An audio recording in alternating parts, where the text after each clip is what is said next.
핵 보유국으로 인정받고 제재가 해제되기 목표로 분명히 미국과의 협상장에 나타날 것입니다. 그러면 그 협상에 대비해서 이제는 자신들이 핵 법령을 넘어서 이 헌법에까지 핵 보유국임을 아주 명확하게 만들어놨는데 이건 있을 수 없는 일이다. 안녕하십니까. 박홍건의 북한의 세계 시청해 주시는 여러분께 감사드립니다. 오늘은 북한의 핵 법령화에 대해서 좀 말씀을 드리겠습니다. 이게 북한이 계속해서 핵을 법제화하는 이 수준을 점점 높이더니만 지난 그 9월달 한가위 추석이 시작되는 그 즈음에 헌법에까지 다시 집어넣습니다. 근데 과연 그것이 무슨 의미고 어떻게 북한이 이것을 해왔느냐라는 것을 분석해서 말씀을 좀 드리도록 하겠습니다. 첫 번째 시작은 2012년, 11년 말에 김정일한테 죽고 나서 김정은이 통치체제가 시작되는 그 시점인데 헌법 서문에 김정일 동지께서 앞부분을 좀 생략하고 우리 조국을 불패의 정치 사상 강국, 핵 보유국, 무적의 군사 강국으로 전변시켰다라는 내용이 들어갑니다. 그 당시에 많은 사람들이 놀래. 이전에 북한의 헌법에 이런 표현은 없었고, 물론 2006년 핵실험하고 나서부터 자신들은 핵 보유국이다라고 계속 주장을 해왔지만 이것을 헌법에까지 집어넣은 것은 그만큼 의미가 크다. 특히 말씀드린 것처럼 김정일의 업적으로 이 헌법에 핵 보유국을 집어넣었다라는 것은 이건 돌이킬 수가 없습니다. 북한 정치 체제상에서 김정은의 입장에서는 앞에 자기 아버지, 할아버지에 대한 정통성을 부인할 수가 없습니다. 물론 그 정통성 위에 자신의 업적을 쌓아나가야 하는 부분이 있긴 하지만 기본적으로 김정일이 만들어낸 핵이라는 얘기를 헌법에 집어넣은 이상 결코 핵 보유를 포기할 수 없는 일종의 마지막 선을 쳤다라고 생각이 됩니다. 2012년에 헌법 전문에 나왔을 때 많은 우려를 했죠. 북한의 핵 비핵화는 매우 어려워질 것이다 라는 얘기를 했습니다. 그런데 그 뒤에 북한이 계속해서 이 작업들을 고도화하고 있습니다. 아마 많은 분들 알고 계신 작년 2022년 9월 최고인민회의에서 핵 법령화를 했죠. 조선민주주의 인민공화국 핵무력 정책에 대하여 라고 얘기를 하면서 핵무력은 국가의 주권, 영토 안정, 근본 이익을 수호하기 위한 것이다 라는 것을 다시 한번 확인을 합니다. 여기서 여러분 영토 안정이다라는 표현이 나오는데요. 북한이 얘기하는 영토 안정은 이 남한까지를 다 적화 통일을 하는 거죠. 한반도의 공산주의화를 완성하는 것을 영토 안정이라고 얘기합니다. 이번에 2022년 9월 달에 통과된 최고인민회에서 채택된 가장 핵심적인 것 중에 하나가 바로 영토 안정이다. 그럼 다시 말씀드려서 이런 겁니다. 핵을 사용해서라도 한반도의 공산화를 이루겠다라는 것이 그들의 목표임을 다시 한번 확인을 했죠. 그 통과된 그 내용을 보면 굉장히 중요한 것들이 많이 있습니다. 여기서 핵 능력의 지휘 통제에 이렇게 돼 있습니다. 북한의 핵 능력은 국무위원장의 유일적 지휘에 복종한다. 여러분 잘 아시다시피 김정은이 굉장히 많은 지위로 불리죠. 그냥 국무위원장 총비서라고도 불리고. 그러니까 결국 다시 말씀드려서 핵 능력의 그 유일한 통제는 김정은에게 있다라는 것을 법제화에 분명하게 밝히고 있다라는 것입니다. 그러면서 만약에 그런 지휘 통제 체제, 김정은에 대해서 어떤 공격을 할 경우에 자동적으로 핵 전쟁이 시작된다라고까지도 얘기를 하고 있습니다. 그리고 여기에 또 하나 핵심적인 내용인데요. 핵무기의 사용 원칙에 이런 내용들이 들어 있습니다. 비핵 국가들이 다른 핵 보유국과 야합할 경우에는 그 핵을 갖지 않은 비핵 국가를 공격할 수 있다. 누구를 말하는지 우리가 충분히 알 수 있지 않습니까? 늘 북한이 얘기하기에 한국과 미국이 야합했다.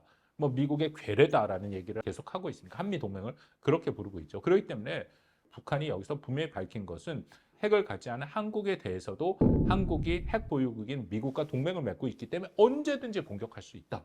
그리고 나서 5대 핵무기 사용 원칙을 얘기하는데요. 다 말씀을 안 드리고 그 두 번째 것만 한번 말씀을 드리겠습니다.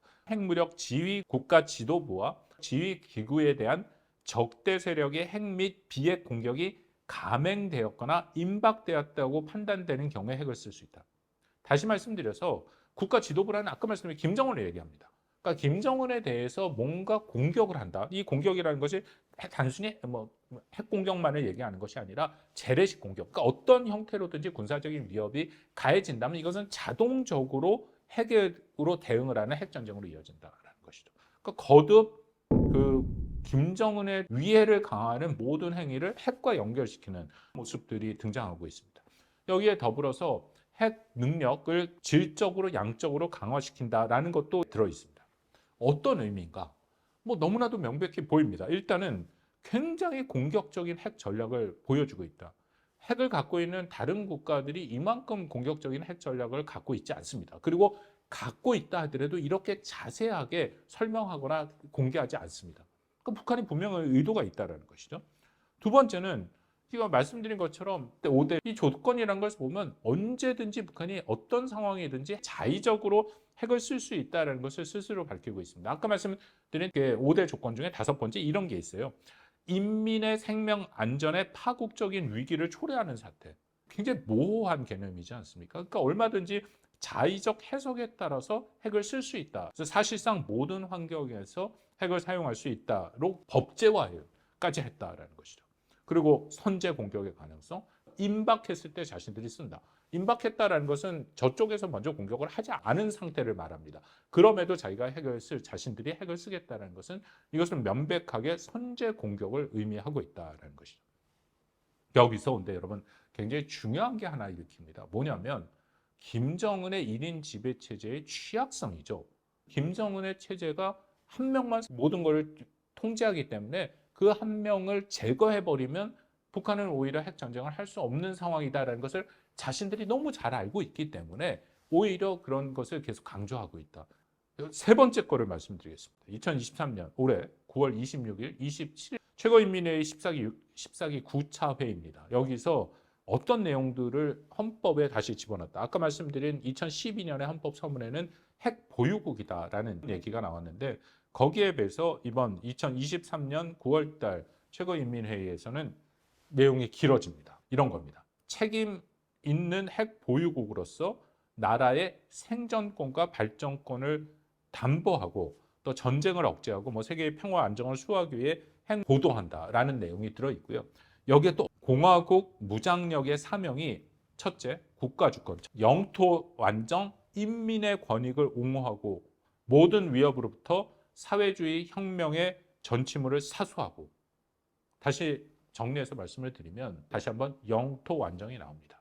그리고 인민의 권익을 옹호하고 이거 굉장히 모호한 개념이지 않습니까? 권익을 옹호하는 걸 어떻게 정의하느냐에 따라서 얼마든지 자의적인 해석이 가능한데 그런 것을 헌법에 다시 집어넣습니다. 작년 9월 달에 법령화의 내용에 축약된 부분을 다 집어넣는데 하나하나가 굉장히 모호한 개념이기 때문에 얼마든지 이것을 확장해서 해석할 수 있다는 것, 거기에 훨씬 더 위험성이 크다라고 생각합니다. 연이어 김정은이 연설을 했는데요. 연설의 핵심 내용 중에 핵무력을 건설하고 그것을 불가역적인 국법으로 곡착시킨다라는 얘기가 들어옵니다. 최근 1, 2년 사이 이 표현이 많이 나오는데요. 원래 불가역적이라는 표현은 북한을 비핵화할 때 쓰는 CVID에 나옵니다. 그러니까 완전하고 검증 가능하고 불가역적인 비핵화를 추구한다. 이것은 유엔에서 통과된 그 제재 결의안에도 있는 그런 단어입니다. 그렇게 북한을 완전 비핵화한다 했는데 북한이 그것을 역으로 핵 보유라는 것은 불가역적으로 포기할 수 없는 것이다라는 그런 얘기를 계속하고 있고 이번에 김정은이 연설을 통해서도 다시 한번 밝히고 있다는 것이죠.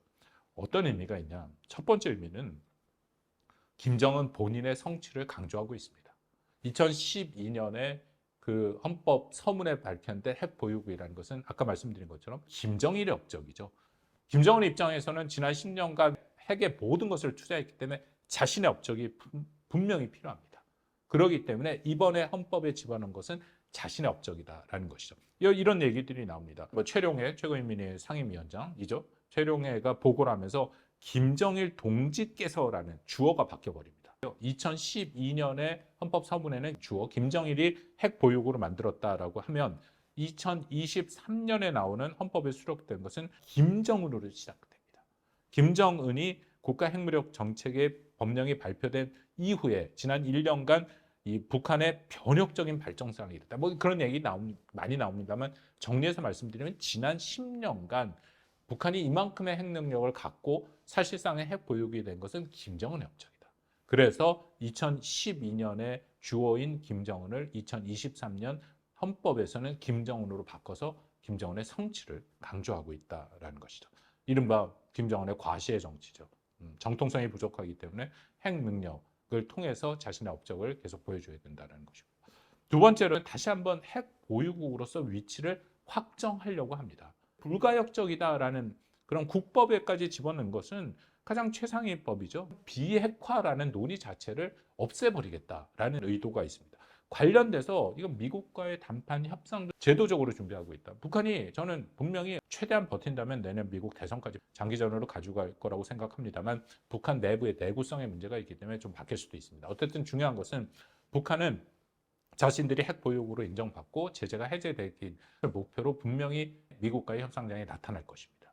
그러면 그 협상에 대비해서 이제는 자신들이 핵 법령을 넘어서 이 헌법에까지 핵 보유국임을 아주 명확하게 만들어놨는데 미국 우리 보고 비핵화하라? 이건 있을 수 없는 일이다 라고 얘기를 하겠죠. 그러면서 북한이 요구하는 것은 핵 분축, 핵무기의 일부를 제한하고 줄이는 그 정도 상황으로 가지고 가려는 제도적 장치를 마련하고 있다고 생각됩니다. 근데 여기서 저는 다른 또 하나가 읽히는 게, 이게 북한의 김정은의 자신감의 결여가 또 읽힙니다. 왜냐하면 북한이 정말 핵 능력이 있고 2012년에 헌법에 서문에 집어넣고 작년 9월 달에 핵 법령까지 만들었는데 이것을 구태여 헌법에까지 집어넣을 필요가 있느냐. 아까 말씀드린 건 자기의 정통성을 더 강조하고 그런 부분도 분명히 있습니다만, 동시에 이건 그만큼 김정은이 끌고 온 이 체제에 대한 자신감에 대한 결여, 그렇기 때문에 헌법에까지 집어넣어서 이것을 바꿀 수 없다라는 것을 보여주는, 세계 어느 나라도 이런 것을 하지 않습니다. 그러니까 그것은 그만큼 현재 김정은 체제가 처하고 있는 상황들이 결코 녹록지 않다라는 것을 방증한다라고 생각합니다. 위드 코로나를 북한이 과연 어떻게 잘 조정하고 관리해 나가느냐가 아마 북한에게는 굉장히 큰 숙제가 될 가능성이 높습니다. 그런 면에서도 오히려 북한의 지금 보는 모습들은 미래에 대한 불확실성, 더 커지는 자신들에 대한 도전에 대해서 반작용으로 이렇게 헌법에까지 다시금 북한의 핵을 못 박는 행위가 되고 있다라고 판단이 됩니다. 오늘은 여기까지 말씀을 드리도록 하겠습니다. 여러분, 좋아요, 구독 부탁드립니다. 감사합니다.